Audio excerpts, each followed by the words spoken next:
waxaa si rasmi ah u furmay horyaalka orodka ee caasimadda Hargeysa iyadoo galabta lagu daafuray 100 mitir laguna qabtay garoonka Hargeysa Stadium degmada Axmed Dhagax ee magaalada Hargeysa. Maxamed Xasan Nageye gudoomiyaha xiriirka ciyaaraha fudud ee Soomaaliland iyo Cabdirashiid Caydiid Yaasiin agaasimaha guud ee wasaaradda dhalinyarada iyo ciyaaraha Soomaaliland ayaa si wada jira u furay tartanka horyaalka orodka ee caasimadda Hargeysa waxaana hadaladoodii kamid ahaa maanta halkan waxa ka bilaabmay horyaalkii orodada xiriirka ciyaaraha fudud oo ay maalgelisay wasaaradda dhalinyarada iyo ciyaaraha Jamhuuriyadda Soomaaliland runtii maanta oo bishu 15 tahay ayuu halkan ka furmayaa tartamada horyaalku waxay ka kooban yihiin orodada 100 mitir 200 400 800 1500 3000 iyo 5000 runtii orodadaas waxa isla reeb gali doona 200 400 boqolka iyo 800 baa isla reeb inta kala waa final insha Allah biidnillaahi kariim maanta waa maalintii koowaad la bilaabay waxaana ku furmi doonaan laba orod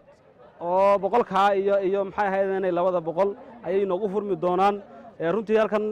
waxa ay nala jooga oo nala furaya tartankan agaasimaha guud ee wasaaradda dhalinyarada iyo ciyaaraha uga mahad celinayno dadaalkii dheeraa ee uu geliyay ma garanaysaay dhalinyarada iyo guud ahaan ciyaaraha Jamhuuriyadda Soomaaliland hadda waxaan mikrofoonka si toos ah ugu soo dhaweynayaa agaasimaha guud ee wasaaradda dhalinyarada iyo ciyaaraha Jamhuuriyadda Soomaaliland waxa sharaf weyn noo ah in maanta uu furmayo tartankii horyaalka orodada Jamhuuriyadda Soomaaliland ee kooxaha heerka koobaad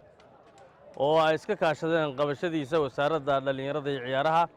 iyo xiriirka ciyaaraha fudud ee Jamhuuriyadda Soomaaliland tartankan waxa laga maalgeliyay cashuurta muwaadiniintu ay bixiyaan oo ah miisaaniyadda xukuumadda ciyaaraha fudud muhiimad weyn bay dalkan u leeyihiin waa ciyaaraha kaliya ee hal orodyahan magaca Soomaaliland uu meel sare gaarsiin karo siyaasad ahaan waa ciyaaraha priority-ga ama mudnaanta koobaad noo leh wasaarad ahaan inaanu kor u qaadno taasoo ay noo muuqato in guusheeda Soomaaliland ay si yaro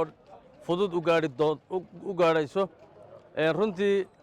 orodkii ka horreeyey wuxuu ahaa orodkii ciidamada kala duwan ay ku tartameen orodka waxaa nooga soo baxay in rikoodhkii caalamka in ay orodyahano badani ku soo dhowaadeen ama ay leeyihiin ma garanaysaa fursad ay ku gaari karaan orodada runtii iyada oo track fielkii ama rabarkii lagu ordayay aanu ool ayay rikoodh fiican keeneen waxaanu ku rajo weynahay sanadka cusub track fielka ama rooggaasina inuu u dhammaado waxaan wasaarad ahaan iyo xidhiidh ahaan ka soo qabannay gobollada dalka oo dhan orodo ciyaaraha kala duwan oo dhan baanu dhiirigelinaynaa oo ay kubadda cagta ciyaaraha fudud kubadda kolayga tenista jasta juuduuga iyo dhammaan qaybaha kala duwan ee ciyaaraha waxaanu doonaynaa meel walba inay ka socdaan idinkaana ka markhaati ah in sanadkan ay ciyaarihii dadkii ciyaaraha daawanayey dadkii xiisaynayey dadkii ciyaarayba ay aad u daaleen waxaanu rajaynaynaa in ay guul iyo gobonnimo Soomaaliland ku gaadho ciyaaraha wassalaamu calaykum waraxmatullaahi wabarakaatu tartanka horyaalka orodka caasimadda Hargeysa ayaa la ciyaari doonaa maalin dhaaf sida ku xusan jadwalka u degsan tartanka horyaalka Nasr Ismaan wararka Malcab magaalada Hargeysa.